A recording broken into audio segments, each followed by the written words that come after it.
사무엘상 25장. 그 무렵 사무엘이 죽었다. 온 이스라엘 백성이 모여 그의 죽음을 슬퍼했다. 사무엘은 라마에 있는 자기 고향에 묻혔다. 그 후 다윗은 바란 광야로 내려갔다. 당시 마온 지역에는 갈멜의 큰 목장을 가지고 있는 한 부자가 있었다. 그에게는 3,000마리의 양과 1,000마리의 염소가 있었다. 마침 그는 갈멜에서 양털을 깎고 있었다. 그 사람의 이름은 나발이었고 그의 아내의 이름은 아비가일이었다. 아비가일은 슬기롭고 아름다운 여인이었지만 그녀의 남편은 갈멜 족속 출신으로 미련하고 욕심이 많은 사람이었다. 다윗은 광야에 있는 동안 나발이 양털을 깎고 왔다는 소식을 들었다. 그래서 다윗은 부하들 중 젊은이 10명을 보내면서 말했다. 너희는 갈멜에 가서 나발을 찾아가라. 그에게 내 이름으로 안부를 묻고 이같이 말을 전하도록 하여라. 당신이 건강을 누리시길 빕니다. 당신의 집안도 형통하시기를 빕니다. 당신이 하는 일들이 모두 잘 되시기를 빕니다. 지금이 양털을 깎는 시기라고 들었습니다. 당신의 양치기들이 우리와 함께 있었을 때 우리는 그들에게 조금도 해를 끼친 적이 없었고 또 그들이 갈멜에 있는 동안에는 양 한 마리도 잃어버린 일이 없습니다. 당신의 종들에게 물어보면 이런 사실을 확인할 수 있을 것입니다. 그러므로 이처럼 축제 기간에 당신을 방문했으니 내가 보낸 젊은이들을 기쁘게 맞아주시고 당신의 아들과 같은 이 다윗과 종들에게 무엇이든 음식을 좀 보내주셨으면 합니다. 다윗의 부하들은 다윗의 말을 그대로 전했다. 그런 후 나발의 반응을 기다렸다. 그런데 나발이 다윗의 부하들에게 소리를 버럭 질렀다. 먹을 것을 달라고? 도대체 다윗이 누구냐? 이새의 아들은 또 누구냐? 요즘에는 주인에게서 도망치는 종들이 많다던데 내가 그런 놈들까지 먹여 살려야 하겠느냐? 양털 깎는 일꾼들을 위해 마련한 빵과 포도주와 고기들을 어째서 내가 누구인지도 모를 작자들에게 나누어 주어야 한단 말이냐. 다윗의 부하들이 돌아가서 자신들이 당한 것을 그대로 보고했다. 다윗은 부하들에게 즉각 명령했다. 너희는 모두 허리에 칼을 차라. 다윗 자신도 허리에 칼을 찼다. 그는 400명을 거느리고 갈멜을 향해 올라갔다. 그리고 200명은 남아서 진영을 지키도록 했다. 나발의 종들 가운데 한 명이 아비가일에게로 달려가서 말했다. 다윗이 광야에서 보낸 부하들이 주인님을 찾아와서 무난 인사를 전하고 음식을 부탁했지만 주인님은 그들에게 모욕을 주고 빈손으로 돌려보냈습니다. 그러나 그 사람들은 우리에게 잘 대해 주었습니다. 우리를 해롭게 한 적이 한 번도 없습니다. 또 그들이 있는 부근에서는 양 한 마리도 잃어버린 적이 없습니다. 우리가 그들 근처에서 양떼를 먹이는 동안 그들은 든든한 성벽처럼 밤낮으로 우리를 보호해 주었습니다. 그러니 마님께서 지금이라도 얼른 손을 써 주십시오. 그렇지 않으면 주인님 뿐만 아니라 우리 모두가 몰살당합니다. 주인님은 고집만 내세울 뿐 누구의 말에도 귀를 기울이지 않기 때문에 이렇게 마님께 달려왔습니다. 아비가일은 즉시 손을 썼다. 빵 200덩이, 포도주가 가득 든 가죽 부대 2개, 손질해 놓은 양 5마리, 볶은 고기 10말, 건포도 100덩이, 말린 무화과 200덩이를 신속하게 준비하여 그것들을 나귀에 싣게 했다. 그리고 아비가일이 종들에게 일렀다. 나는 뒤따라 가겠으니 너희가 앞장서서 가라.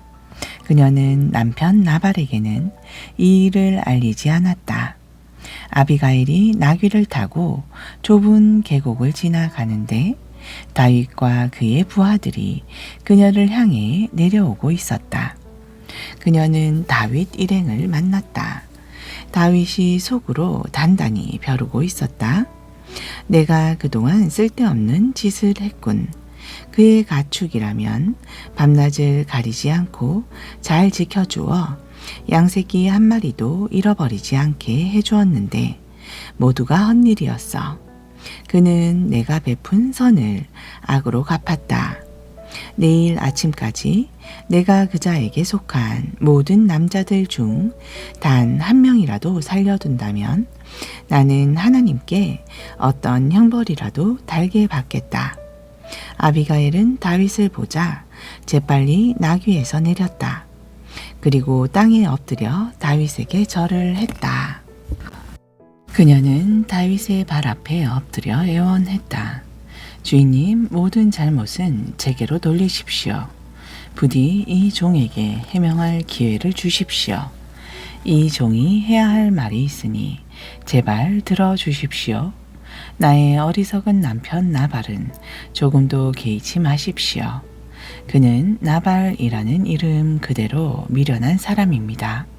주인님께서 보내신 부하들이 제 집을 찾아왔을 때 불행하게도 이 여종이 그 자리에 없어서 그들을 만나 뵙지 못했습니다. 주 하나님께서는 주인님이 직접 피를 흘리지 않도록 또 직접 주인님의 손으로 복수하는 일이 없도록 막아주셨습니다. 하나님께서 살아계심을 두고 맹세하고 또 주인님께서 살아계심을 두고 맹세하지만 주인님의 원수들과 주인님께 해를 끼치려고 하는 자들은 모두 나발처럼 되기를 원합니다. 여기 주인님의 여종이 가져온 선물을 받아주셔서 주인님을 따르는 사람들에게 나눠주도록 하십시오. 다시금 빕니다. 부디 이 여종의 무례함과 잘못을 용서해 주십시오. 하나님께서는 분명히 주인님을 위하여 굳건한 왕조를 세우실 것입니다. 왜냐하면 주인님은 하나님의 싸움을 하시는 분이기 때문입니다. 또 주인님이 죽는 날까지 아무런 재난도 일어나지 않도록 주인님을 잘 보살펴 주실 것입니다. 누군가 주인님의 목숨을 빼앗으려고 뒤쫓을지라도 주인님은 아무런 해도 입지 않으실 것입니다. 주인님의 하나님이신 주께서 생명의 보자기에 주인님을 잘 싸서 보호해 주실 것이기 때문입니다. 하지만 주인님의 원수들의 생명은 하나님께서 무림매로 팔매질을 하듯 멀리 내팽개쳐 버리실 것입니다. 하나님께서 약속하신 대로 주인님이 이스라엘을 다스리는 왕이 되시면 이번 일로 인해 공연히 피를 흘린 일이나 손수 원수 갚으신 일로 후회하거나 양심의 가책을 느낄 필요가 없을 것입니다. 하나님께서 주인님을 그토록 좋은 자리로 인도해 주실 때 부디 이 여종도 기억해 주시기를 바랍니다. 다윗이 아비가일에게 말했다. 이스라엘의 하나님께서 그대를 보내셔서 이렇게 저와 만나게 해주셨으니 그분께 찬양을 드리는 바이오. 그대가 올바른 분별력으로 미리 막아주지 않았더라면 오늘 나는 내 손으로 직접 사람을 죽여 많은 피를 흘리게 할 뻔하였소. 이스라엘의 하나님이신 주의 이름을 걸고 말하지만 그대가 이렇게 급히 와서 나를 맞이하지 않았더라면 나발의 집안에서는 내일 아침에 밝을 때까지 살아남을 자가 하나도 없었을 것이요. 그런 후 다윗은 아비가일이 가져온 선물을 받고 말했다. 안녕히 돌아가시오. 그대가 내게 요청한 것은 그대로 들어주겠소. 아비가일이 집에 돌아와 보니 라발이 자신이 마치 왕이라도 된 듯이 일꾼들과 호화로운 술자리를 벌이고 있었다. 그는 몹시 취한 상태에서 흥에 겨워 있었다. 아비가일은 날이 밝을 때까지 나발에게 아무 말도 하지 않았다. 다음날 아침 나발이 제정신을 되찾자 아비가일은 그동안에 있었던 일을 그에게 이야기했다. 이야기를 듣다가 나발은 갑자기 심장마비가 일어나 몸이 돌처럼 굳어졌다. 열흘쯤 지난 후 주께서 나발을 치셨다. 그러자 그가 숨을 거두었다. 나발이 죽었다는 소식을 듣고 다윗이 말했다. 주를 찬양할지어다. 주께서는 터무니없이 나발에게 모욕을 당한 이 몸의 억울함을 풀어주셨도다. 주께서는 이 종이 직접 잘못된 행위를 하지 않도록 막아주시고 나발로 하여금 자기의 악한 행실에 대해 스스로 책임지게 하셨도다. 그리고 다윗은 즉시 아비가일에게 사람을 보내어 자기 아내가 되게 해달라고 청혼했다. 다윗의 종들이 갈멜로 가서 아비가일에게 말했다. 주인님께서 댁을 모셔다가 아내로 삼으시려고 저희를 보냈습니다. 그러자 아비가일은 땅에 엎드려 큰절을 한 다음 이렇게 말했다. 이 몸은 내 주인님의 여종이오니 내 주인님을 섬기는 종들의 발까지도 기꺼이 씻어 드리겠습니다. 아비가일은 서둘러 떠날 채비를 했다. 그녀는 나귀를 타고 몸종 5과 함께 다윗이 보낸 자들을 따라 다윗에게로 가서 그의 아내가 되었다. 때에 다윗은 이미 이스라엘 여인 아히노암과 결혼을 한 처지여서 이제 아내가 2사람이 되었다. 한편 이전에 사울은 다윗에게 자신의 딸 미갈을 아내로 준 적이 있었다. 그런데 사울은 자기 딸 미갈을 다시 갈림 사람 라이스의 아들 발디에게 주었다. 26장 10광야에 사는 사람들이 기브아로 사울을 찾아와서 일러 바쳤다. 다윗이 여시몬 맞은편의 하길라 산에 숨어 있습니다. 사울은 즉시 이스라엘 군대에서 3,000명을 가려 뽑아 10광야로 내려갔다. 사울은 하길라 산 위에 올라가 그곳의 길가에 진을 쳤다. 때에 다윗은 광야에 있다가 사울이 자신을 뒤쫓은 것을 알아차렸다. 다윗은 곧 정찰대를 보냈다. 그리고 사울이 거기에 도착해 있는 것을 확인했다. 다윗은 사울이 진을 치고 있는 곳으로 다가갔다. 다윗은 사울과 군 사령관인 넬의 아들 아브넬이 누워 있는 것을 보았다. 사울은 진영 안에 누워 있었고 그의 주변에는 군사들이 빙 둘러 지키고 있었다. 다윗은 햇사람 아히멜렉과 아비새에게 물었다. 누가 나와 함께 저 진영으로 내려가겠느냐? 아비새가 나서서 자기가 가겠다고 말했다. 아비새는 스루야의 아들이며 요압의 아우였다. 날이 어두워지자 다윗과 아비새는 사울의 진영으로 몰래 들어갔다. 사울은 자기 창을 머리맡에 땅바닥에 꽂아 놓은 채 잠들어 있었다. 아비넬과 군사들은 사울 주변에 누워 깊이 잠들어 있었다. 아비새가 다윗에게 속삭였다. 하나님께서 오늘 원수를 당신의 손에 넘겨주셨습니다. 제가 창으로 사울을 찔러 땅바닥에 박아 놓겠습니다. 2번 찌를 필요조차 없을 것입니다. 그러나 다윗이 아비새에게 말했다. 그를 죽이지 말아라. 그는 주께서 기름 부어 세우신 왕이 아니냐? 살아계신 주를 두고 내가 말하지만 주께서 직접 그를 치실 것이다. 때가 와서 죽게 되거나 아니면 정쟁터에 나가서 죽게 될 것이다. 주께서 기름 부어 세우신 왕을 내가 직접 쳐 죽이는 일은 그분이 금하셨다. 자, 이제 그의 머리맡에 있는 창과 물병만 가지고 이곳을 얼른 빠져나가자. 다윗은 사울의 머리맡에 있는 창과 물병만 갖고 그곳을 떠났다. 아무도 본 사람이 없었고 잠에서 깬 사람도 없었다. 주께서 그들을 깊은 잠에 빠지게 하셨기 때문이다. 다윗은 맞은편에 있는 산으로 올라가 멀리 산꼭대기에 섰다. 사울의 진영과는 거리가 꽤 멀었다. 그리고 다윗은 사울의 진영을 향해 큰 소리로 외쳤다. 아브넬아, 내 말에 대답해 보아라. 아브넬이 대답했다.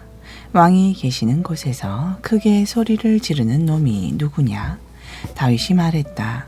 너는 그래도 사나이가 아니냐? 이스라엘에서 너 같은 용사가 어디에 또 있더냐? 그런 내가 어째서 너의 주인이신 왕을 제대로 지키지 못했느냐? 방금 내 왕을 죽이려고 그 진영에 들어갔다가 나온 사람이 여기에 있다. 너는 수치스러운 일을 저지르고 말았다. 주께서 기름 부어 왕으로 세우신 너희 주인님을 똑바로 지키지 못했으니 너와 너의 군사들은 죽어 마땅하다. 왕의 머리맡에 있던 창과 물병은 어디로 사라졌느냐? 어디 한번 찾아보아라. 사울이 다윗의 목소리를 알아듣고 말했다. 내 아들 다윗아, 이것이 정말로 내 목소리냐? 다윗이 대답했다. 정말로 그렇습니다. 내 주 왕이시여. 다윗이 말을 이었다. 왕께서는 도대체 무엇 때문에 이 종을 계속 뒤쫓고 계십니까? 제가 무슨 악한 짓을 했습니까? 제가 왕께 무슨 잘못을 저질렀습니까? 제발 이 종의 말에 귀 기울여 주십시오.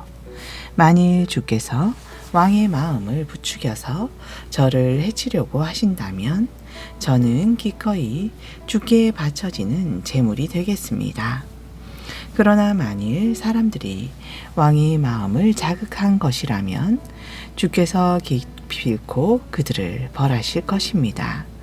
그들은 주께서 유산으로 주신 이 땅에서 나를 내쫓으면서 가서 다른 신들이나 섬겨라 하고 말했습니다. 그러니 왕이시여, 주님 곁에서 멀리 떨어진 이 이방 땅에서 저의 피가 땅을 적시는 일이 없도록 해주십시오. 한나라의 왕께서 무엇 때문에 온 산을 헤매는 사냥꾼처럼 행동하십니까? 산에서 메추라기를 사냥하는 사람처럼 이스라엘의 왕께서 어찌 벼룩 한 마리를 잡기 위해 그처럼 출동하셨습니까? 그러자 사울이 대답했다. 내 아들 다윗아, 내가 죄를 지었다. 이제 내게로 돌아오너라.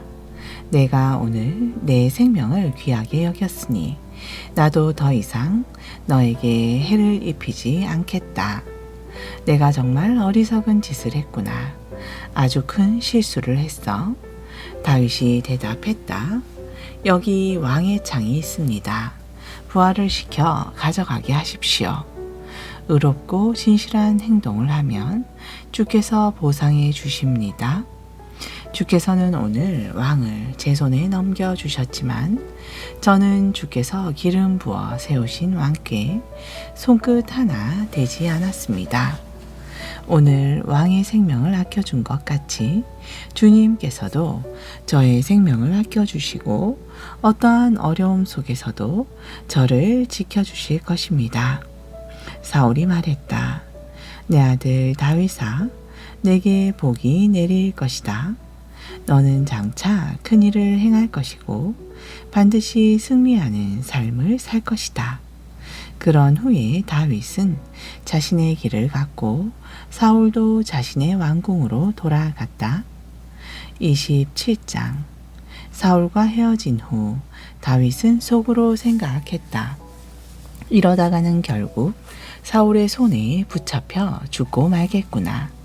그럴 바엔 차라리 블레셋 사람들의 땅으로 도망치는 것이 최선의 방법이겠다. 그러면 사울은 이스라엘 온 땅을 뒤지다가 결국 포기하고 말겠지. 그래야 내가 사울의 손에서 벗어날 수 있을 거야. 그래서 다윗은 부하 600명을 거느리고 가드왕 아기스에게로 갔다. 아기스는 미옥의 아들이었다. 다윗과 그의 부하들은 아기스와 함께 가드에 정착하여 살게 되었다. 때에 다윗은 두 아내를 거느리고 있었다. 이스라엘 여인 아히노암과 나발의 아내였던 갈멜 여인 아비가일이었다. 다윗이 블레셋 땅 가드로 도망갔다는 사실이 사울에게 전해졌다. 그러자 사울은 더 이상 다윗을 뒤쫓지 않았다. 다윗이 가드왕 아기스에게 말했다. 왕께서 저를 좋게 보신다면 제게 이 나라의 성읍 중에서 하나를 따로 주시어 제가 그곳에서 살 수 있게 해 주십시오. 제가 어떻게 감히 왕과 함께 이 도성에서 살 수 있겠습니까? 아기스는 그날로 시글랏 성읍을 다윗에게 내주었다. 그때 이후로 시글락은 유다 왕에게 속하게 되었다. 다윗은 블레셋 땅에서 1년 4개월 동안 살았다. 그 기간 동안 다윗은 부하들을 거느리고 그술 사람들과 기르스 사람들과 아멜렉 사람들을 공격했다. 이들은 옛날부터 술 지역과 이집트 땅에 걸쳐 살고 있었다. 다윗은 어느 지역을 공격하든 남녀를 가리지 않고 전부 죽였다. 그러나 양과 소, 나귀와 낙타와 의복은 약탈하여 가지고 갔다. 그러면 아기스는 을에 다윗에게 묻곤 했다. 당신은 오늘 어디를 또 약탈할 것이오? 그러면 다윗은 유다의 남쪽 지방입니다. 혹은 여라무엘 사람들의 남쪽 지방입니다. 혹은 개인 사람들이 사는 남쪽 지방입니다. 하고 대답하곤 했다. 다윗이 남자나 여자를 포로로 사로잡아 가드에 데려오지 않은 것은 나름대로 생각이 있어서였다. 다윗이 행한 일을 소문낼까 두려웠던 것이다. 블레셋 사람들의 지역에 거주하는 동안 다윗은 처신을 늘 이런 식으로 했다. 그리하여 아기스는 다윗의 말을 믿고 이렇게 생각했다. 다윗이 자기 동족 이스라엘 사람들에게 미움을 사게 되었으니 그는 영영 내 종이 될 수밖에 없겠구나.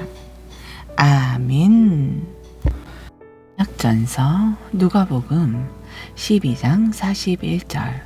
베드로가 예수께 물었다. 주님, 이 비유는 저희에게만 해당되는 것입니까? 아니면 모든 사람들에게 해당되는 말씀입니까? 주님께서 말씀하셨다. 누가 참으로 신실하고 슬기로운 청지기이겠느냐? 주인이 청지기를 두어 그에게 자기 종들을 맡긴 후 때맞춰 종들에게 양식을 제공하라고 그에게 시키면 그는 어떻게 해야 하겠느냐? 주인이 돌아왔을 때 그 청지기가 맡은 바 자기 일을 훌륭하게 수행하고 있다면 그 청지기에는 복이 있다. 내가 분명히 말한다.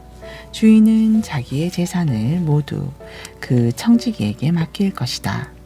그러나 이와 반대로 만약 그 청지기가 마음속으로 주인이 돌아오려면 아직 멀었다 하고 생각하면서 남녀 종들을 때리면서 먹고 마시고 술에 취해 세월을 보낸다면 생각지 않은 날 전혀 알지 못하는 시각에 주인이 갑자기 와서는 그 청지기를 심히 때린 후 신실치 못한 자들이 받는 벌을 그에게 내릴 것이다. 주인의 뜻을 알면서도 미리 준비하지 않은 채 주인이 원하는 바를 행하지 않은 자에게는 더욱 심한 벌을 내릴 것이다. 그러나 주인의 뜻을 알지 못한 채 벌받을 짓을 하는 사람은 알고도 행하지 않은 사람보다는 가벼운 처벌을 받게 될 것이다. 진실로 그렇다. 많은 것을 받은 사람에게는 더 많은 것이 요구되고 많은 것을 맡은 사람에게는 더 많은 책임이 요구된다. 나는 세상에 불을 지르기 위해 왔다. 이미 불이 활활 붙어 있었더라면 내가 얼마나 좋았겠느냐. 하지만 내가 받아야 할 고난의 세례가 있는데 이 일이 다 이루어질 때까지는 내가 얼마나 더 고난을 당할는지 모른다. 너희는 내가 세상에 평화를 주러 온 줄로 아느냐? 그렇지 않다. 오히려 분열을 일으키러 왔다. 한 집안의 식구가 5이라면 이제부터는 2씩, 3씩 패가 갈라져서 싸우기 바쁠 것이다. 서로 분열되어 아버지가 아들과 대립하고 아들이 아버지를 등질 것이다. 어머니가 딸을, 딸이 어머니를, 시어머니가 며느리를, 며느리가 시어머니를 대적하여 서로 맞서 싸울 것이다. 예수께서 군중을 향해 말씀하셨다. 여러분은 구름이 서쪽에서 이는 것을 보고는 곧 비가 오겠다 하고 말하는데 사실 그런 예상이 들어맞곤 합니다. 또 남풍이 불면 날씨가 더워지겠다 하고 말하는데 그건 역시 들어맞곤 합니다. 위선자들이여, 여러분은 이처럼 하늘과 땅의 기상은 잘 분간할 줄 알면서도 어찌하여 이 시대의 징조는 분간할 줄 모릅니까? 여러분은 어찌하여 무엇이 옳은 줄을 스스로 판단하지 못합니까? 당신을 고소하는 사람과 법정으로 가고 있다면 가는 도중에 그 사람과 속히 화해하십시오.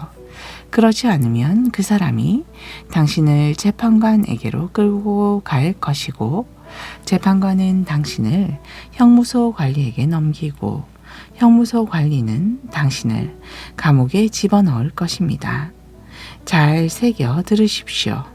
그렇게 되면 당신은 마지막 한 푼까지 다 갚기 전에는 절대로 감옥에서 풀려나지 못할 것입니다. 13장. 이 무렵 예수께서는 희생제물을 드리려던 갈릴리 사람들이 빌라도에게 학살되었다는 말을 몇몇 사람들에게서 전해 들으셨다. 예수께서 그들에게 말씀하셨다. 죽임당한 그 갈릴리 사람들이 다른 갈릴리 사람보다 죄가 더 많아서 그 같은 변을 당했다고 생각하시오? 아니요. 내가 당신들에게 분명히 말하지만 당신들도 회개하지 않으면 그렇게 멸망할 것이요. 또 실로암에 있는 망대가 무너져서 거기에 치여 죽은 18배 사람들은 어떻다고 생각하시오? 그들이 다른 예루살렘 사람들보다 특별히 죄가 더 많아서 그렇게 되었다고 생각하시오? 아니요. 내가 당신들에게 분명히 말하지만 당신들도 회개하지 않으면 그렇게 멸망할 것이요. 예수께서 또 비유로 말씀하셨다. 어떤 사람이 자기 과수원에서 무화과나무 한 그루를 심었소. 그 사람은 무화과나무에 열매가 맺혔는지 보려고 여러 번 가보았지만 번번이 실망하고 말았소. 그러다가 마침내 그 사람은 과수원 지기에게 말했소. 보시오, 내가 3년 동안이나 이 무화과 나무를 참고 기다려왔건만 단 한 개의 무화과도 맺히지 않았소. 그러니 이 무화과 나무를 당장 베어 버리시오. 무엇 때문에 아까운 땅만 허비하고 있단 말이오?